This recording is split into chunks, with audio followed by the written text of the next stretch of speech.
Have you ever stopped to think about language? I mean, really think about how we can build these huge, complex ideas out of just a handful of simple words. Well, today, that's exactly what we're going to do. We're going to take one single word and see just how powerful simplicity can be. So, what does make a word essential? Is it just how often we say it? Or is it about how many different things it can do?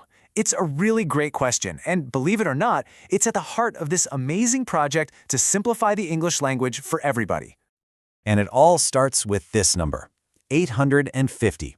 Now, that's not just a number I pulled out of a hat. Nope. That's the number of words someone figured out are the absolute core of English. The idea is, with just these 850 words, you can say, well, pretty much anything you need to. They're all part of a very special list. And it's called Basic English. You might see it called the BE 850 list. The whole goal was to create this super efficient, easy-to-learn version of English that anyone could pick up as a second language. Think of it like a starter toolkit for communication, with just 850 essential tools inside.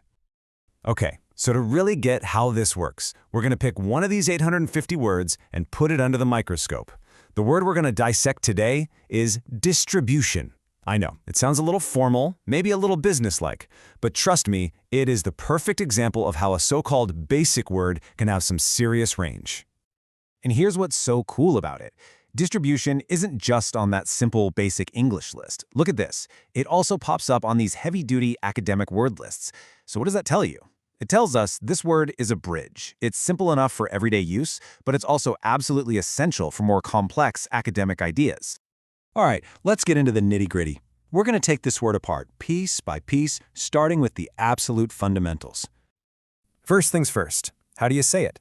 Now, all those funny-looking symbols, that's the International Phonetic Alphabet. It might look a little weird, but it's basically a universal cheat sheet for pronunciation. It means no matter where you're from, you know it's distribution. See? Not so scary. Okay, next up, a little bit of grammar. Don't worry, it's the interesting kind. Distribution is what we call both a countable and an uncountable noun. Now, that might sound technical, but all it really means is that it's super flexible. You can talk about one specific distribution of flyers, or you can talk about distribution as a big general idea. That flexibility is a superpower for a word. You know, one of the things that makes these core words so powerful is that they're total workhorses. They often do double or even triple duty, and distribution is a classic example. It's got too many meanings that we use constantly, so let's check them out. So here you can see the two faces of the word, side by side. On the one hand, you've got distribution as an action, you know, the actual handing out or sending of stuff. But on the other hand, it can also describe a pattern, just the way things are spread out. Let's look at a couple of sentences to see what I mean. Okay, check this out. The distribution of the mail was slowed by the snowstorm. Here, it's all about the action, right? You can literally picture it, the mail being sorted, put in trucks, delivered. It's a physical process in motion. But now, look at this one. The distribution of power in the company is very narrow. Whoa, totally different, right?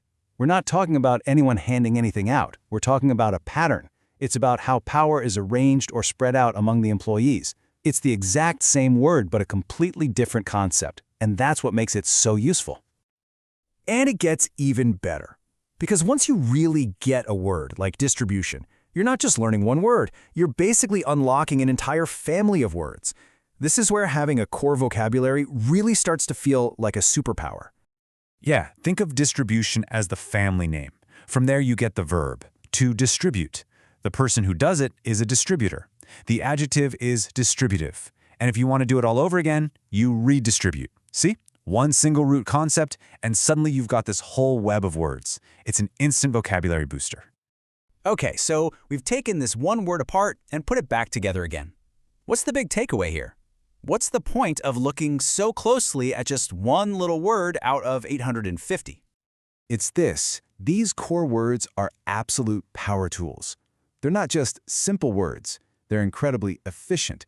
They're like these little anchors in the language that hold multiple meanings and connect you to a whole bunch of other words. Mastering them isn't about dumbing down your language. It's about building a rock-solid foundation you can build anything on.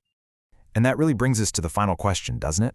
The whole idea behind Basic English was about finding that ultimate communication toolkit. So it makes you think, if you really boil it all down, how many of these essential, powerful words do you really need to tell your own story?